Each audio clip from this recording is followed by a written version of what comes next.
ਦਰਸ਼ਕੋ break ਤੋਂ ਬਾਅਦ ਤੁਹਾਡਾ ਸਭ ਦਾ ਭਰਪੂਰ ਸਵਾਗਤ ਹੈ। ਹੁਣ ਆਪਾਂ ਜਿਸ ਤਰ੍ਹਾਂ ਕਿ ਦੂਸਰੇ ਸੈਗਮੈਂਟ ਵਿੱਚ ਗੱਲਬਾਤ ਕੀਤੀ ਸੀ ਕਿ ਕਸਾਈ ਕੇਪੀ ਗਿੱਲ ਵਾਂਗ ਕਤਲਾਂ ਦੀ ਖੇਡ ਹੁਣ ਪੰਜਾਬ ਵਿੱਚ ਭਾਰਤ ਦੀ ਭੱਦੀ ਖੇਡ। ਸੋ ਹੁਣ ਆਪਾਂ ਗੱਲਬਾਤ ਕਰਨ ਜਾ ਰਹੇ ਹਾਂ ਕਸ਼ਮੀਰ ਮੁੱਦੇ ਦੇ।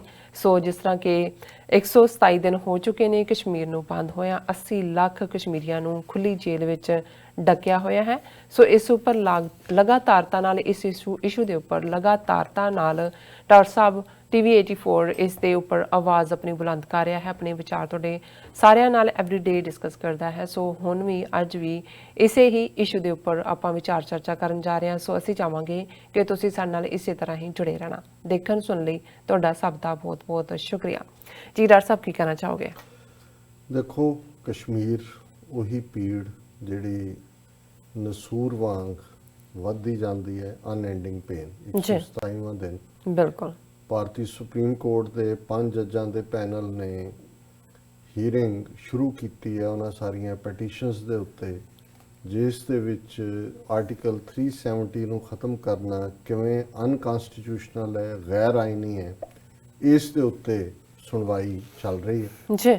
ਔਰ ਜ਼ਾਹਰ ਹੈ ਕਿ ਜੰਮੂ ਕਸ਼ਮੀਰ ਦੀ ਆਪਣੀ ਪਾਰਲੀਮੈਂਟ, ਆਪਣੀ ਉਹਨਾਂ ਦੀ ਕਨਸਟੀਟਿਊਐਂਟ ਅਸੈਂਬਲੀ ਸੀ ਜਿਨ੍ਹਾਂ ਨੇ ਸੰਵਿਧਾਨ ਜੰਮੂ ਕਸ਼ਮੀਰ ਦਾ ਬਣਾਇਆ, ਔਰ ਆਟੋਮੈਟਿਕਲੀ ਭਾਰਤ ਦਾ ਕੋਈ ਕਾਨੂੰਨ ਜੰਮੂ ਕਸ਼ਮੀਰ 'ਚ ਲਾਗੂ ਨਹੀਂ ਹੁੰਦਾ ਜਦੋਂ ਤੱਕ ਕਿ ਜੰਮੂ ਕਸ਼ਮੀਰ ਅਸੈਂਬਲੀ ਵੀ ਉਹਨੂੰ ਪਾਸ ਨਾ ਕਰੇ ਜੀ। ਸੋ ਜੰਮੂ ਕਸ਼ਮੀਰ ਦੀ ਆਪਣੀ ਕਨਸਟੀਟਿਊਐਂਟ ਅਸੈਂਬਲੀ ਜਿਹੜੀ ਆ 1956 ਤੱਕ ਰਹੀ।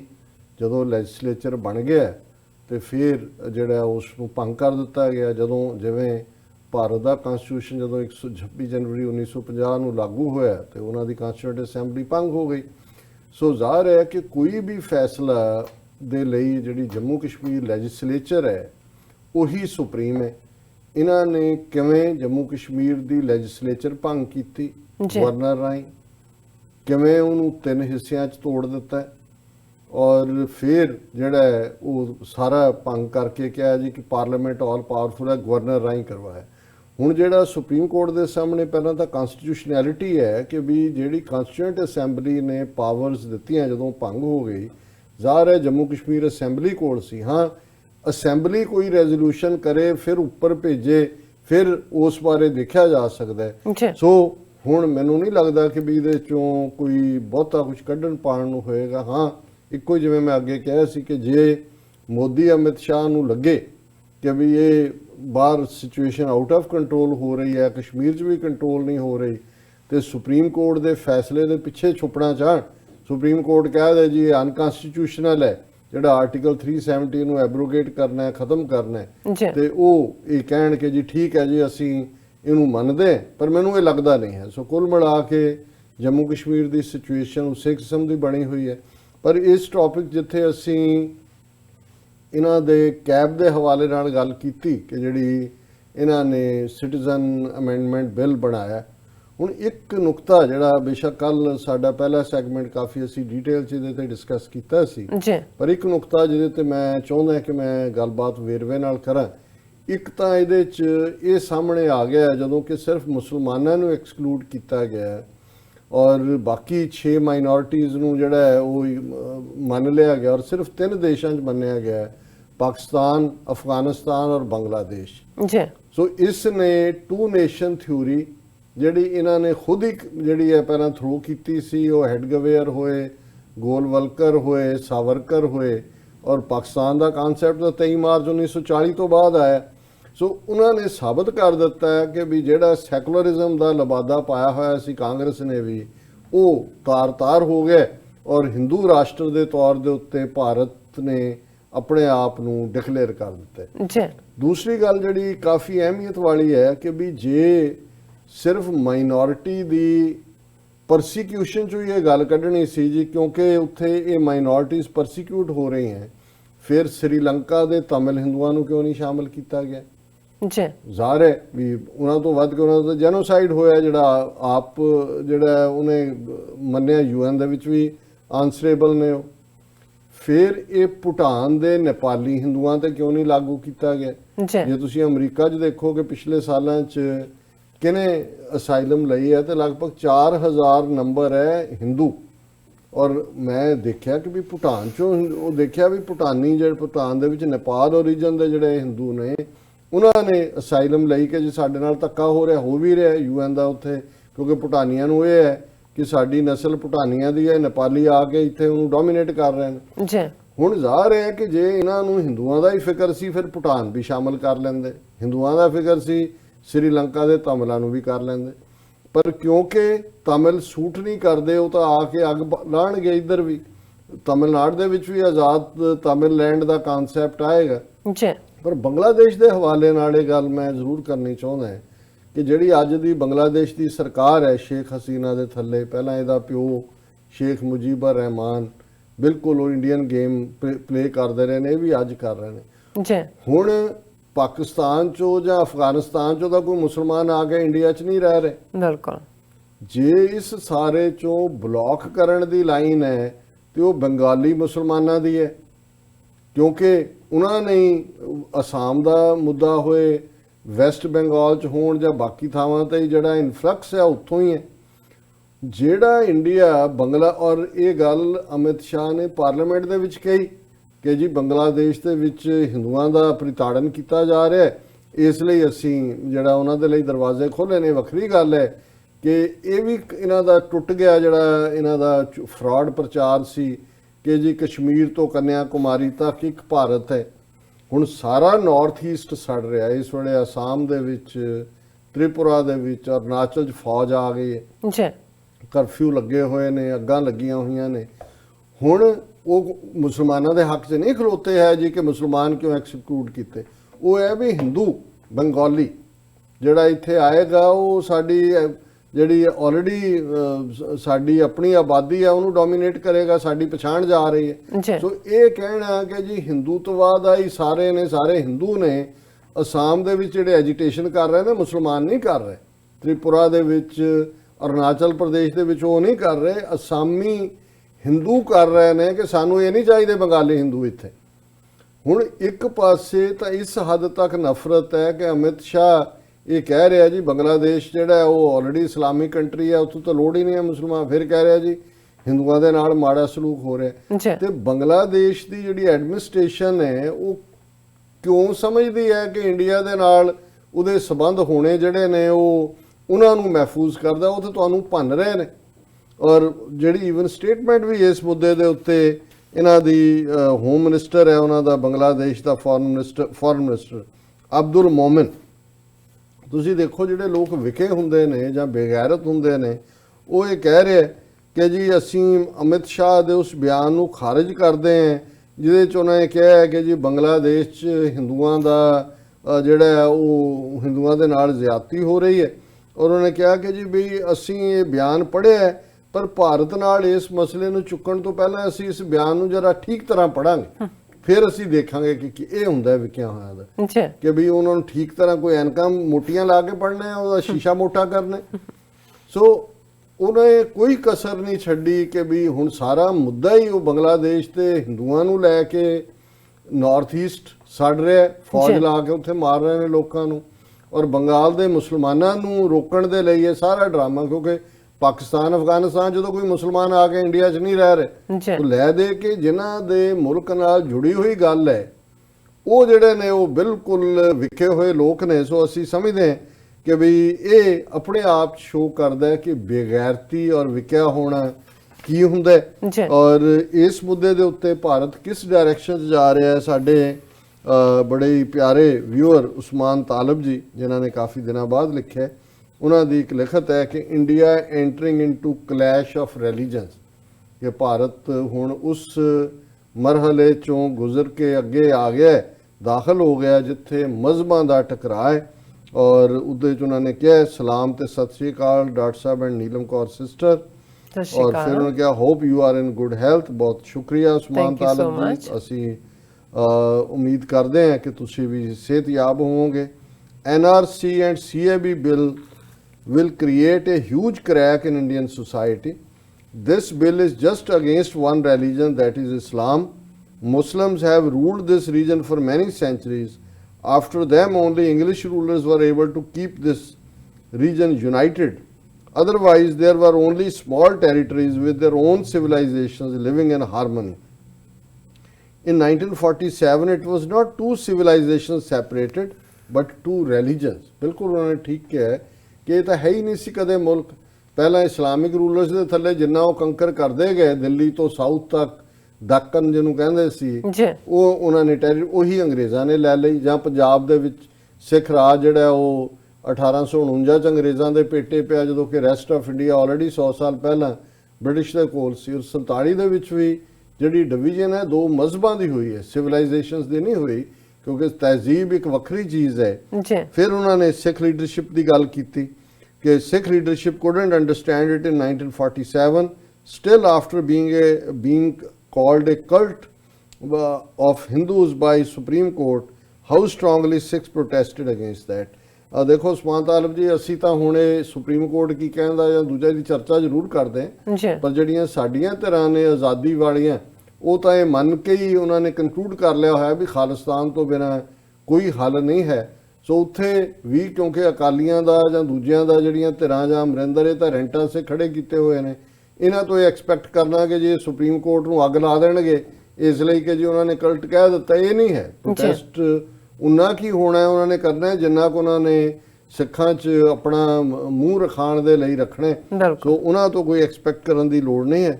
Supreme Court have also passed remarks about turban in 2018 April. Why can't Sikhs protest for their own identity? India will turn into battlefield. These NRC and CAB bills, curfew, detention centers, personal law amendments will be fruitful soon. The ideology of Hindutva will not stop there. Minorities must hold this bull by the horns like Kashmiris, Nagas and Mizoram doing. ਵੈਸੇ ਨਾਗਿਆਂ ਦੀ ਇਸ ਵੇਲੇ ਕੋਈ movement ਨਹੀਂ ਹੈ, ਉਹ ਤਾਂ ਗੱਲਬਾਤ ਦੇ ਉਹਨਾਂ ਨੇ ਉਹਦੇ 'ਚ ਜੰਜਾਲ ਦੇ ਵਿੱਚ ਫਸਾਏ ਹੋਏ ਨੇ, ਨਾ ਹੀ ਜਿਹੜਾ ਕੋਈ ਮੀਜ਼ੋਆਂ ਦੀ ਹੈ। ਲੇਕਿਨ ਜੇ ਉਹ ਗੱਲ ਕਹਿਣਾ ਚਾਹੁੰਦੇ ਨੇ ਭਾਈ ਜਾਨ ਕਿ ਕਸ਼ਮੀਰੀ, ਉਹਨਾਂ ਨੂੰ ਤਾਂ ਸਾਡਾ ਹਮੇਸ਼ਾ ਹੀ ਸਲੂਟ ਹੈ ਕਿ ਅੱਜ ਦੀ ਡੇਟ ਤੱਕ, ਕੱਲ ਨੂੰ ਇਹ ਕੁਝ ਹੋਰ ਕਰ ਦੇਣ ਕੀ ਕਰਨ, ਲੇਕਿਨ ਜੇ 4 ਮਹੀਨੇ ਉਹਨਾਂ ਨੇ ਹੋਲਡ ਕੀਤਾ ਹੋਇਆ ਤੇ ਇਹ ਸਲੂਟ ਹੀ ਅਸੀਂ ਕਰ ਸਕਦੇ ਹਾਂ। ਉਹਨਾਂ ਨੇ ਆਪਣਾ ਉਹ ਰਸਤਾ ਰੱਖਣਾ। The ideology of Hindutva, ਜਿਵੇਂ ਉਹਨਾਂ ਨੇ ਕਿਹਾ ਹੀ ਹੈ, my salute to brave Kashmiris for their consistent struggle for independence. We haven't seen so many sacrifices in recent history. Sikhs are also known for their sacrifices, but why today we can't see any unity in Sikh nation on the core issues? May Allah give them awareness of their own history and unite them under the Nishan Sahib and bless them with a true and honest Sikh leader. ਦੇਖੋ ਉਸਮਾਨ ਸਾਹਿਬ, ਗੱਲ ਇਹ ਹੈ ਵੀ ਉੱਥੇ ਤਾਂ ਜਿਹੜੇ ਰੈਂਟਾ ਸਿੱਖ ਨੇ ਕਸ਼ਮੀਰੀਆਂ 'ਚ ਵੀ ਉਹਨਾਂ ਨੇ ਖੜੇ ਰੱਖੇ ਨੇ, ਇਹ ਤਾਂ ਇਹਨਾਂ ਦੀ ਆਪਣੀ ਬੇਵਕੂਫੀ ਹੈ 5 ਅਗਸਤ ਦੀ ਕਰਨ ਦੀ ਕਿ ਉਹ ਸਾਰੇ ਇੱਕ ਪੇਜ ਤੇ ਆ ਗਏ। ਨਹੀਂ ਤਾਂ ਕਸ਼ਮੀਰ 'ਚ ਕਿਹੜੇ ਸਾਰੇ ਇੱਕ ਪੇਜ ਤੇ ਸੀ? ਹੁਰੀਅਤ ਕਾਨਫਰੰਸ ਨੂੰ ਛੱਡ ਕੇ ਉੱਥੇ ਦੀ ਕਾਂਗਰਸ ਹੋਏ, PDP ਹੋਏ, ਦੂਜੇ ਇਹਨਾਂ ਦੇ ਨਾਲ BJP ਦੇ ਨਾਲ ਅਲਾਇੰਸ ਬਣਾਇਆ ਹੋਇਆ ਸੀ। ਪੰਜਾਬ 'ਚ ਵੀ ਐਕਸਪੈਕਟ ਕਰਨਾ ਕਿ ਅਮਰਿੰਦਰ ਜਾਂ ਬਾਦਲ ਅਕਾਲੀ ਦਲ ਜਿਹੜੇ ਸੈਲ ਆਊਟ ਨੇ, ਉਹਨਾਂ ਜੋ ਕੁਛ ਨਿਕਲੇਗਾ ਇਹ ਨਹੀਂ ਹੈ। ਲੇਕਿਨ ਜਿਸ ਮੂਰਖਾਨਾ ਔਰ ਜਿਸ ਬੇਵਕੂਫਾਨਾ ਅੰਦਾਜ਼ ਦੇ ਵਿੱਚ ਇਹ ਅੱਗੇ ਵੱਧ ਰਹੇ ਨੇ, ਇਹਨਾਂ ਦਾ ਆਪਣਾ ਹੀ ਕੁਛ ਇਸ ਕਿਸਮ ਦਾ ਐਕਸ਼ਨ, ਜਿਵੇਂ ਕਸ਼ਮੀਰੀਆਂ ਨੂੰ ਯੂਨਾਈਟ ਕਰ ਦਿੱਤਾ ਹੈ, ਸਿੱਖਾਂ ਨੂੰ ਵੀ ਯੂਨਾਈਟ ਕਰੇਗਾ। ਪਰ ਇਸ ਨੂੰ ਇਹ ਅੰਡਰ ਐਸਟੀਮੇਟ ਨਹੀਂ ਕਰਨਾ ਚਾਹੀਦਾ ਕਿ ਵੀ ਦੁਸ਼ਮਣ ਕਿਸ ਹੱਦ ਤੱਕ ਗਿਆ ਹੋਇਆ ਹੈ ਸਿੱਖਾਂ 'ਚ ਇਨਫਿਲਟ੍ਰੇਸ਼ਨ ਕਰਨ ਲਈ। ਇਸ ਵੇਲੇ ਡਾਇਸਪੋਰਾ ਦੇ ਵਿੱਚ ਉਹ ਕਸ਼ਮੀਰੀਆਂ ਦੇ ਖਿਲਾਫ ਨਹੀਂ ਲੜਾਈ ਲੜ ਰਹੇ, ਉਹ ਸਿੱਖਾਂ ਦੇ ਖਿਲਾਫ ਲੜ ਰਹੇ। ਹਾਲਾਂਕਿ 57 ਦੇਸ਼ ਇਸਲਾਮ 'ਚ ਯਕੀਨ ਰੱਖਣ ਵਾਲਿਆਂ ਦੇ ਨੇ। ਕਸ਼ਮੀਰ ਦਾ ਇਸ਼ੂ UN ਸਿਕਿਉਰਿਟੀ ਕਾਉਂਸਲ 'ਚ ਹੈ। ਇੱਥੇ ਤਾਂ ਜੈਨੋਸਾਈਡ ਕਾਨਫਰੰਸ ਤੇ ਨਹੀਂ ਉਹਨਾਂ ਦਾ ਪਾਕਿਸਤਾਨ ਦਾ ਕੋਈ ਨੁਮਾਇੰਦਾ ਜਿਹੜਾ ਉਹਨਾਂ ਦੀ ਪ੍ਰੇਅਰ ਵਾਲੇ ਦੇ ਉੱਤੇ ਆਇਆ। ਔਰ ਇਹ ਜਿਹੜੀ ਸਾਡੀ ਪੈਨਲ ਡਿਸਕਸ਼ਨ ਜਾਂ ਡਾਕਟਰ ਚੀਮਾ ਦਾ ਸੀ, ਪਾਕਿਸਤਾਨੀ ਮੀਡੀਆ 'ਚ ਵੀ ਚਰਚਾ ਹੋਈ ਹੈ, ਨਿਊਜ਼ 98 ਨੇ ਉਸ ਖਬਰ ਨੂੰ ਚੁੱਕਿਆ ਹੈ, ਮਿਸਟਰ ਸਲਾਰੀ ਨੇ ਵੀ ਇਸ ਦੇ ਉੱਤੇ ਕੀਤਾ।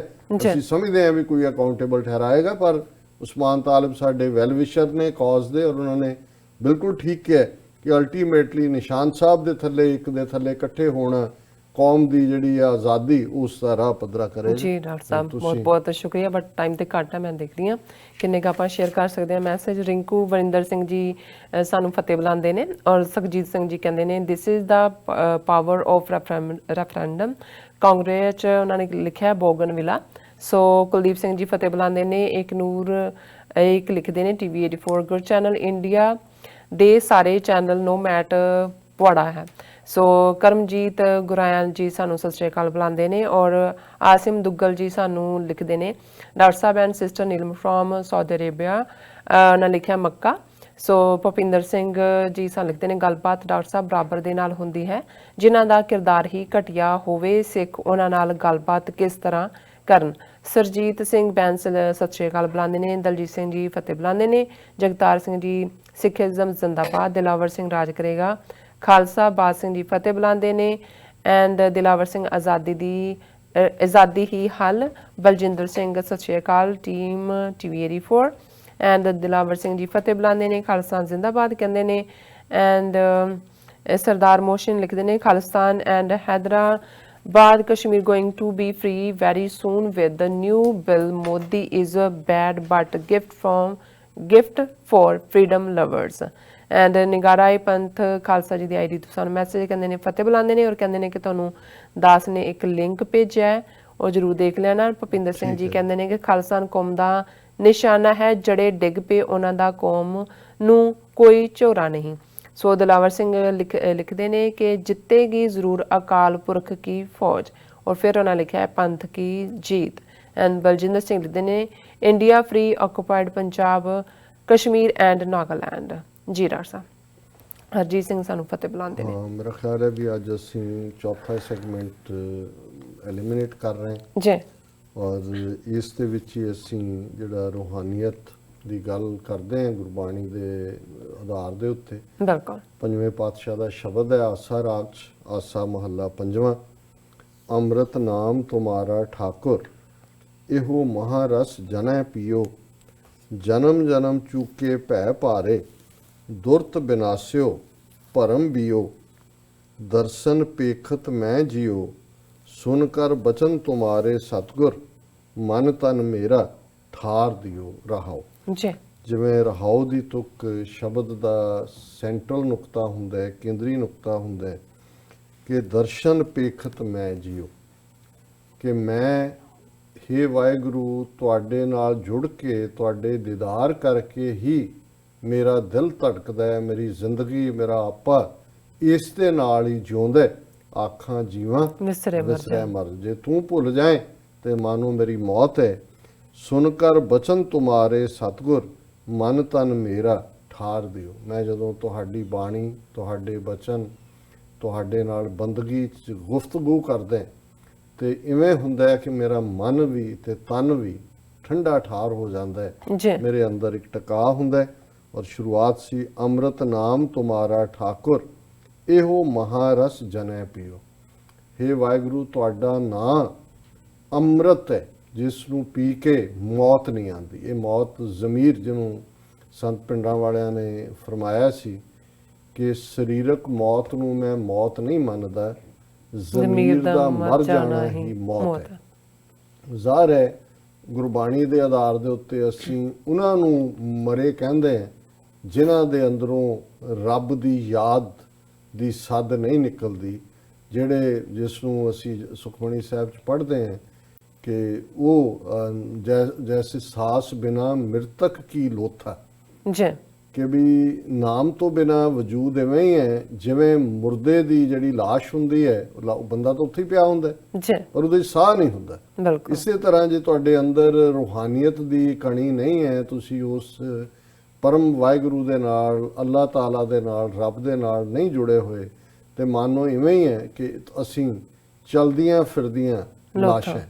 ਔਰ ਭਗਤ ਕਬੀਰ ਜੀ ਦਾ ਇੱਕ ਥਾਂ ਤੇ ਫਰਮਾਨ ਹੈ ਕਿ ਜਿੱਥੇ ਰੱਬ ਦਾ ਨਾਂ ਨਹੀਂ ਹੈ ਉਹ ਮਾਨੋ ਕਿ ਜੈ ਘਟ ਸਾਧ ਨਾ ਸੇਵੀਐ, ਹਰ ਕੀ ਪੂਜਾ ਨਾਹੀਂ, ਸੇ ਘਰ ਮਰਘਟ ਸਾਰਖੇ ਭੂਤ ਵਸੈ ਤਨ ਮਾਹੀ। ਬਹੁਤ ਵਾਰੀ ਬਾਹਰ ਲੋਕ ਭੂਤਾਂ ਪ੍ਰੇਤਾਂ ਦੀ ਗੱਲ ਕਰਦੇ ਨੇ, ਕਬੀਰ ਸਾਹਿਬ ਕਹਿੰਦੇ ਨੇ ਕਿ ਜਿਸ ਘਰ ਦੇ ਅੰਦਰ ਰੱਬ ਦਾ ਨਾਂ ਨਹੀਂ ਹੈ, ਰੱਬ ਦੇ ਬੰਦਿਆਂ ਰੱਬ ਦੇ ਪਿਆਰਿਆਂ ਦੀ ਸੇਵਾ ਸੰਭਾਲ ਨਹੀਂ ਹੈ, ਉਹ ਘਰ ਮਾਨੋ ਸ਼ਮਸ਼ਾਨ ਘਾਟ ਨੇ, ਕਬਰਸਤਾਨ ਨੇ ਤੇ ਉਹਨਾਂ 'ਚ ਰਹਿਣ ਵਾਲੇ ਭੂਤ ਨੇ। ਸੋ ਅਸੀਂ ਬਹੁਤ ਸਾਰੇ ਭੂਤ ਹੀ ਹੈ ਜਿਹੜੇ ਕਿ ਉਸ ਰੱਬ ਤੋਂ ਵਿਛੜੇ ਹੋਏ ਹੈ। ਔਰ ਇੱਥੇ ਗੁਰੂ ਸਾਹਿਬ ਫਰਮਾਉਂਦੇ ਨੇ ਕਿ ਇਹ ਜਨਮ ਜਨਮ ਚੂਕੇ ਭੈ ਭਾਰੇ, ਦੁਰਤ ਬਿਨਾਸਿਓ ਭਰਮ ਬੀਓ, ਕਿ ਜਦੋਂ ਮੈਂ ਇਸ ਮਹਾਰਸ ਵਾਹਿਗੁਰੂ ਦਾ ਨਾਮ ਦਾ ਅੰਮ੍ਰਿਤ ਪੀਤਾ ਔਰ ਮੇਰੇ ਕਈ ਜ਼ਿੰਦਗੀ ਦਾ ਜਿਹੜਾ ਬੋਝਾ ਸੀ ਉਹ ਖਤਮ ਹੋ ਗਿਆ, ਚੁੱਕ ਗਿਆ, ਖਤਮ ਹੋ ਗਿਆ। ਦੁਰਤ ਬਿਨਾਸਿਓ, ਦੁਰਤ ਪਾਪ ਨੂੰ ਕਹਿੰਦੇ ਨੇ, ਨਾ ਪੱਖੀ ਸਾਰੇ ਜਜ਼ਬੇ ਖਤਮ ਹੋ ਗਏ। ਜੀ ਭਰਮ ਬੀਓ, ਕਿ ਜਿਹੜਾ ਭਰਮ ਸੀ, ਦੁਚਿੱਤੀ ਸੀ, ਡਾਈਕੋਟਮੀ ਸੀ, ਦੁਬਿਧਾ ਸੀ, ਉਹ ਬੀਓ ਦਾ ਮਤਲਬ ਹੈ ਖਤਮ ਹੋ ਜਾਣਾ, ਦੂਜਾ ਭਾਵ ਖਤਮ ਹੋ ਗਿਆ। ਦਰਸ਼ਨ ਪੇਖਤ ਮੈਂ ਜਿਓ, ਸੁਨ ਕਰ ਬਚਨ ਤੁਮਾਰੇ, ਸਤਿਗੁਰ ਮਨ ਤਨ ਮੇਰਾ ਠਾਰ ਦਿਓ ਰਹਾਓ। ਤੁਮਰੀ ਕਿਰਪਾ ਤੇ ਭਇਓ ਸਾਧ ਸੰਗ, ਇਹੋ ਕਾਜ ਤੁਮ ਆਪ ਕੀਓ। ਦ੍ਰਿੜ ਕਰ ਚਰਨ ਗਹਿ ਪ੍ਰਭ ਤੁਮਰੇ, ਸਹਿਜੇ ਵਿਖਿਆ ਭਈ ਖੀਓ। ਕਿ ਤੁਹਾਡੇ, ਹੇ ਵਾਹਿਗੁਰੂ, ਤੁਹਾਡੀ ਬਖਸ਼ਿਸ਼ ਦੇ ਨਾਲ ਹੀ ਚੰਗੇ ਲੋਕਾਂ ਦੀ ਸੰਗਤ ਮਿਲੀ, ਔਰ ਇਹ ਵੀ ਤੁਹਾਡਾ ਹੀ ਕੀਤਾ ਕਾਜ ਹੈ ਕਿ ਤੁਸੀਂ ਮੈਨੂੰ ਸਾਧ ਸੰਗਤ ਦੇ ਨਾਲ ਮਿਲਾਇਆ। ਜੀ ਔਰ ਮੈਂ ਤੁਹਾਡੇ ਚਰਨ ਦ੍ਰਿੜ ਕਰ ਚਰਨ ਗਹਿ, ਗਹਿ ਹੁੰਦਾ ਫੜਨਾ, ਮੈਂ ਬੜੀ ਮਜ਼ਬੂਤੀ ਦੇ ਨਾਲ ਤੁਹਾਡੇ ਚਰਨ ਫੜ ਲਏ ਨੇ ਪ੍ਰਭ ਤੁਮਰੇ। ਸਹਿਜੇ ਵਿਖਿਆ ਪਈ ਖੀਓ, ਕਿ ਇਸ ਦੇ ਨਾਲ ਜਿਹੜੀ ਵਿਖਿਆ ਵਿਕਾਰ ਨੇ, ਵਿਕਾਰਾਂ ਦਾ ਜ਼ਹਿਰ ਹੈ, ਉਹ ਖਤਮ ਹੋ ਗਿਆ। ਖੈ ਹੁੰਦਾ ਨਾਸ ਹੋਣਾ, ਵੀ ਉਹਨਾਂ ਦਾ ਵਿਕਾਰਾਂ ਦਾ ਮੇਰੇ ਅੰਦਰੋਂ ਨਾਸ ਹੋ ਗਿਆ। ਸੁਖ ਨਿਧਾਨ ਨਾਮ ਪ੍ਰਭ ਤੁਮਰਾ, ਇਹੋ ਅਬਿਨਾਸੀ ਮੰਤਰ ਲਿਓ। ਕਰ ਕਿਰਪਾ ਮੋਹਿ ਸਤਿਗੁਰ ਦੀਨਾ, ਤਾਪ ਸੰਤਾਪ ਮੇਰਾ ਬੈਰ ਗਿਓ। ਜੀ ਕਿ ਸੁਖ ਨਿਧਾਨ, ਕਿ ਸੁੱਖਾਂ ਦਾ ਖਜ਼ਾਨਾ, ਹੇ ਵਾਹਿਗੁਰੂ ਨਾਮ ਪ੍ਰਭ ਤੁਮਰਾ, ਤੁਹਾਡਾ ਨਾਮ ਸੁੱਖਾਂ ਦਾ ਖਜ਼ਾਨਾ ਹੈ। ਔਰ ਇਹ ਉਹ ਨਾਂ ਹੈ ਜਿਹੜਾ ਵਿਨਾਸ਼ ਨਹੀਂ ਹੁੰਦਾ, ਅਬਿਨਾਸੀ। ਵਿਨਾਸ਼ ਹੁੰਦਾ ਹੈ ਡਿਸਟਰਕਟੀਬਲ, ਅਬਿਨਾਸ਼ੀ ਹੈ ਇਨਡਿਸਟਰਕਟੀਬਲ ਜਾਂ ਅਨਡਿਸਟਰਕਟੀਬਲ। ਜੀ ਇਹ ਮੈਂ ਤੁਹਾਡਾ ਨਾਂ ਜਿਹੜਾ ਕਿ ਨਾਸ ਹੋਣ ਵਾਲਾ ਹੈ, ਉਹ ਮੈਂ ਆਪਣਾ ਆਧਾਰ ਬਣਾਇਆ। ਕਰ ਕਿਰਪਾ ਮੋਹਿ ਸਤਿਗੁਰ ਦੀਨਾ, ਇਹ ਵੀ ਤੁਹਾਡੀ ਬਖਸ਼ਿਸ਼ ਦੇ ਨਾਲ ਹੇ ਵਾਹਿਗੁਰੂ ਮੈਨੂੰ ਮਿਲਿਆ। ਤਾਪ ਸੰਤਾਪ ਮੇਰਾ ਬੈਰ ਗਿਓ, ਕਿ ਮੇਰੇ ਅੰਦਰੋਂ ਤਾਪ ਵੀ ਤੇ ਸੰਤਾਪ ਵੀ। ਸੰਤਾਪ ਮਨ ਦਾ ਦੁੱਖ ਹੈ, ਤਾਪ ਬਾਡੀ ਏਲਮੈਂਟ ਨੇ, ਬੈਰ ਵਿਰੋਧ ਗਿਓ ਇਹ ਚਲਾ ਗਿਆ। ਧਨ ਸੋ ਮਾਨਸ ਦੇਹੀ ਪਾਈ, ਜਿਤ ਪ੍ਰਭ ਆਪਣੇ ਮੇਲ ਲਿਓ। ਧਨ ਸੋ ਕਲਯੁਗ ਸਾਧ ਸੰਗ ਕੀਰਤਨ ਗਾਈਐ, ਨਾਨਕ ਨਾਮ ਆਧਾਰ ਹੀਓ। ਫਿਰ ਗੁਰੂ ਸਾਹਿਬ ਫਰਮਾਉਂਦੇ ਨੇ ਕਿ ਉਹ ਮਨੁੱਖ ਧਨ ਹੈ, ਅਸੀਂ ਸਾਰੇ ਹੀ ਧਨ ਹੈ ਕਿ ਸਾਨੂੰ ਹਿਊਮਨ ਬਾਡੀ ਮਿਲੀ, ਇਨਸਾਨੀ ਵਜੂਦ ਮਿਲਿਆ। ਧਨ ਸੋ ਮਾਨਸ ਦੇਹੀ ਪਾਈ, ਕਿ ਇਹ ਬੜੀਆਂ ਰੱਬ ਦੀ ਬਖਸ਼ਿਸ਼ ਹੈ ਕਿ ਜਦੋਂ ਸਾਨੂੰ ਇਹ ਸਰੀਰਕ ਇਨਸਾਨੀ ਜਾਮਾ ਮਿਲਦਾ ਹੈ। ਜਿਤ ਪ੍ਰਭ ਆਪਣੇ ਮੇਲ ਲਿਓ, ਔਰ ਇਹ ਉਹ ਬਾਡੀ ਧਨ ਹੋ ਜਾਂਦੀ ਹੈ ਜਿਹੜੀ ਇਸ ਬਾਡੀ ਨੂੰ ਸਕਾਥਾ ਕਰਦੇ ਆ, ਇਸ ਜੀਵਨ ਦੇ ਅੰਦਰ ਆਪਣੇ ਵਾਹਿਗੁਰੂ ਦੇ ਨਾਲ ਮੇਲ ਕਰਦੀ ਹੈ, ਵਾਹਿਗੁਰੂ ਦੇ ਨਾਲ ਜੁੜ ਜਾਂਦੀ ਹੈ। ਧਨ ਸੋ ਕਲਯੁਗ ਸਾਧ ਸੰਗ ਕੀਰਤਨ ਗਾਈਏ। ਬੇਸ਼ੱਕ ਇਹ ਜਿਹੜਾ ਜ਼ਮਾਨਾ ਹੈ ਅੱਜ ਦਾ, ਇਸ ਦੇ ਵਿੱਚ ਬਹੁਤ ਸਾਰੀਆਂ ਟੈਂਪਟੇਸ਼ਨਸ ਨੇ, ਰੁਕਾਵਟਾਂ ਨੇ, ਨਾ ਪੱਖੀ ਗੱਲਾਂ ਨੇ, ਕਾਮ ਕ੍ਰੋਧ ਨਗਰ ਬਹੁ ਭਰਿਆ। ਸਾਰਾ ਜਿਹੜਾ ਬਾਡੀ ਹੈ ਉਹ ਵਿਕਾਰਾਂ ਨਾਲ ਭਰੀ ਹੋਈ ਹੈ। ਧਨ ਸੋ ਕਲਯੁਗ ਸਾਧ ਸੰਗ ਕੀਰਤਨ ਗਾਈਏ। ਪਰ ਉਹ ਧਨ ਨੇ ਜਿਹੜੇ ਈਵਨ ਇਸ ਕਿਸਮ ਦੇ ਜ਼ਮਾਨੇ ਦੇ ਵਿੱਚ ਵੀ ਸਾਧ ਸੰਗਤ ਦੇ ਨਾਲ ਰਲ ਕੇ ਵਾਹਿਗੁਰੂ ਦੀ ਸਿਫਤ ਸਲਾਹ ਕਰਦੇ ਨੇ। ਕੀਰਤਨ ਕੋਈ ਢੋਲਕੀਆਂ ਛੈਣਿਆਂ ਦਾ ਹੀ ਨਾਂ ਨਹੀਂ ਹੈ, ਕੀਰਤ ਤੋਂ ਆਇਆ ਕਿ ਜਿੱਥੇ ਤੁਸੀਂ ਸਿਫਤ ਸਲਾਹ ਕਰਦੇ ਹੋ। ਪਰ ਬਾਣੀ ਜਦੋਂ ਸੰਗੀਤ ਨਾਲ, ਢੁਕਵੇਂ ਰਾਗ ਨਾਲ ਪੜ੍ਹੀ ਜਾਂਦੀ ਹੈ, ਉਸ ਦਾ ਇੱਕ ਆਪਣਾ ਇੰਪੈਕਟ ਹੁੰਦਾ ਹੈ। ਪਰ ਕੀਰਤ ਹੈ ਕਿ ਧਨ ਸੋ ਕਲਯੁਗ ਸਾਧ ਸੰਗ ਕੀਰਤਨ ਗਾਈਏ, ਨਾਨਕ ਨਾਮ ਆਧਾਰ ਹੀਓ। ਕਿ ਮੈਂ ਉਸ ਵਾਹਿਗੁਰੂ ਦਾ ਨਾਮ ਹੀਓ ਕਹਿੰਦੇ ਨੇ ਹਿਰਦਾ ਦਿਲ, ਮੇਰੇ ਦਿਲ ਦਾ ਆਧਾਰ ਹੈ। ਮੈਂ ਇਸ ਨਾਮ ਦਾ ਹੀ ਆਧਾਰ ਆਪਣੇ ਦਿਲ ਦੇ ਵਿੱਚ ਟਿਕਾਇਆ ਹੋਇਆ ਹੈ। ਔਰ ਸਤਿਗੁਰੂ ਦੀ ਬਖਸ਼ਿਸ਼ ਦੇ ਨਾਲ ਦਰਸ਼ਨ ਪੇਖਤ ਮੈਂ ਜਿਉ, ਕਿ ਇਹੀ ਦਰਸ਼ਨ ਤੁਹਾਡਾ ਦੇਖ ਕੇ ਮੈਂ ਜੀ ਜੀ ਰਾਜ ਸਾਹਿਬ, ਤੁਹਾਡਾ ਬਹੁਤ ਬਹੁਤ ਸ਼ੁਕਰੀਆ। ਤੁਸੀਂ ਅੱਜ ਦੇ ਅਹਿਮ ਇਸ਼ੂ ਤੇ ਅੱਜ ਦਾ ਵਿਚਾਰ ਸਾਡੇ ਦਰਸ਼ਕਾਂ ਨਾਲ ਸਾਂਝਾ ਕੀਤਾ। ਇਸ ਦੇ ਨਾਲ ਹੀ ਅਸੀਂ ਆਪਣੇ ਵਿਊਅਰਸ ਕੋਲ ਲੈਣੇ ਇਜਾਜ਼ਤ। ਵਿਊਅਰਸ, ਸਾਡੇ ਪ੍ਰੋਗਰਾਮ ਦਾ ਸਮਾਂ ਇੱਥੇ ਸਮਾਪਤ ਹੁੰਦਾ। ਤੁਸੀਂ ਆਪਣੀ ਰਾਏ ਤੇ ਸੁਝਾਅ ਸਾਨੂੰ ਭੇਜਣਾ ਭੁੱਲਣਾ। ਸਾਡੇ ਇਸ ਪਤੇ ਤੇ sos@tv84.tv ਤੇ ਅਸੀਂ ਆਪਣਾ ਪ੍ਰੋਗਰਾਮ ਲੈ ਕੇ ਫਿਰ ਦੁਬਾਰਾ ਤੁਹਾਡੇ ਸਾਨਮੁਖ ਹੋਵਾਂਗੇ। ਤਦ ਤੱਕ ਲਈ ਮੈਨੂੰ ਤੇ ਆਪਣਾ ਰਾਸ਼ਨ ਆਗਿਆ ਦਿਓ। ਦੇਖਦੇ ਰਹੋ TV84, ਬੁਲਾ ਦਿਓ ਫਤਿਹ। ਵਾਹਿਗੁਰੂ ਜੀ ਕਾ ਖਾਲਸਾ, ਵਾਹਿਗੁਰੂ ਜੀ ਕੀ ਫਤਿਹ। ਰੱਬ ਰਾਖਾ।